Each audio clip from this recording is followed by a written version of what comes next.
জিবরিল আমিন আলাইহিস সালাতু ওয়াস তাসলিম সওয়াল করছেন মান ঈমান ইয়া রাসূলুল্লাহ, ঈমান কি জিনিস আছে ইয়া রাসূলুল্লাহ? আল্লাহ রাসূল বলেন তুমিনু বিল্লাহ, তুমিনু বিল্লাহ ওয়া মালাইকাতিহি ওয়া কুতুবিহি ওয়া রাসূলিহি ওয়াল ইয়াউমিল আখির। আল্লাহ রাসূল বললেন ইয়া জিবরিল, জিবরিল বললেন না, বলে ঈমান হলো যে ব্যক্তির ঈমান আল্লাহর উপরে নিয়ে আসলো, আল্লাহ রাসূলের ঈমানের উপরে নিয়ে আসলো, আল্লাহর ফেরেশতার উপরে ঈমান নিয়ে আসলো, আল্লাহর কিতাবের উপরে ঈমান নিয়ে আসলো, আর মরার পরে আবার জীবিত হবে এমন উপর ঈমান আসে। এটাকে বলা হয় ঈমান। এটাকে বলা হয় ঈমান। আবার কিতাব হলো মান ইসলাম ইয়া রাসূলুল্লাহ, বলে ইসলাম কি জিনিস ইয়া রাসূলুল্লাহ?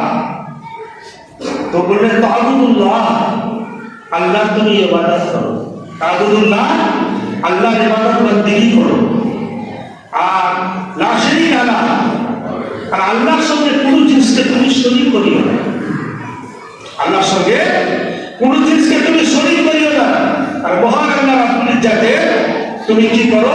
ইবাদত বন্দেগী করো। আবার তারপর বলছে মান ইহসান ইয়া রাসূলুল্লাহ, ইহসান কি জিনিস? আল্লাহ রাসূল সাল্লাল্লাহু আলাইহি ওয়াসাল্লাম বললেন যে ইহসান হচ্ছে ওইটা জিনিস, যে জিনিস কে এমন ভাবে তুমি কাইফিয়ত তৈরি করো, মনের মধ্যে একটা কাইফিয়ত তৈরি করা। একটা হলো ঈমান, আল্লাহর রাসূলের উপরে, আল্লাহর কিতাবের উপরে, ফেরেশতার উপরে এবং আখিরাতের উপরে মরার পরে আবার জীবিত হওয়া, এর উপরে ঈমান রাখা, এর নাম হলো ঈমান। আর ইবাদত হচ্ছে ওই জিনিস, ইসলাম হচ্ছে ওই জিনিস যে তুমি আল্লাহ ইবাদত বন্দেগী করো।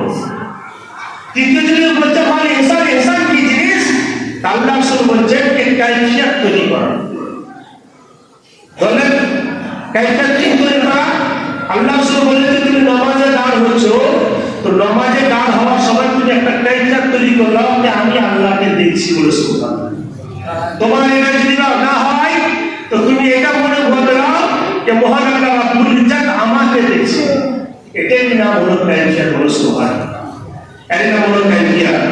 যখন জিবরিল আমিন চলে গেল, সাহাবায়ে কেরামকে বললে তোমরা জানো যে একজন অপরিচিত মানুষ আসলো, আসার পরে ইমানের ব্যাপারে জিজ্ঞাসা করলো, ইসলামের ব্যাপারে জিজ্ঞাসা করলো, ইহসানের ব্যাপারে জিজ্ঞাসা করলো, তাকে কি তোমরা চেনো? বলে ইয়া রাসূলুল্লাহ ইয়া হাবিবাল্লাহ, এই সম্পর্কে আমাদের কোনো জ্ঞান নেই। আপনি কি আসলেন আর সালাম দিলেন, আপনার পাশে বসলেন, সওয়াল করলেন, আপনি উত্তর দিলেন, আবার পুনরায় উঠে চলে গেলেন। বলে ইনি হলেন জিবরিল আমিন বলে সুবহানাল্লাহ। তোমাদের কাছে তোমাদের দ্বীন শিখানোর জন্য এসেছিল বলে সুবহানাল্লাহ। তোমাদের কাছে তোমাদের দ্বীন শিখানোর জন্য হযরত জিবরিল আমিন আলাইহিস সালাতু ওয়াস তাসলিম এখানে এসেছিলেন বলে সুবহানাল্লাহ।